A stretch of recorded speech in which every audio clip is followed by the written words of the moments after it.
اگر وہ غلط ہوتے تو میرے بھی بڑے انہیں کیسے برداشت کرتے؟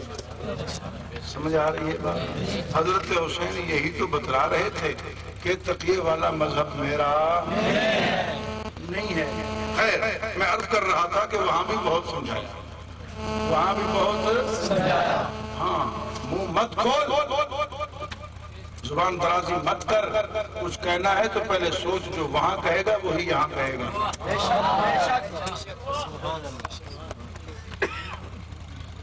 تاریخ اپنے آپ کو دہراتی ہے، صحابہ کا کردار غلامان صحابہ میں چلتا رہے گا۔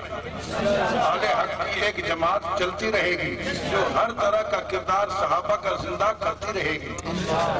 میرے دوست، میں عرض کر رہا تھا کہ عزت ہے اللہ کی، سبحان اللہ، عزت ہے اللہ کے رسول کی اور مومنین کی، لیکن منافقوں کو یہ بات سمجھ نہیں آتی، منافقوں کو یہ بات سمجھ نہیں آتی کہ بظاہر جو نظر پہ عزتی آ رہی ہے وہ عزت کیسے؟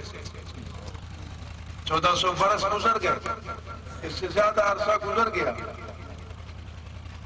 ابو جہل کا کوئی نام عزت سے لیتا ہے؟ بولو بولو۔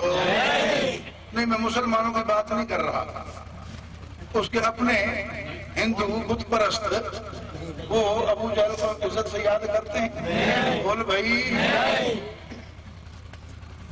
لیکن وہ بلال جو گلیوں میں گھسیٹا جاتا تھا،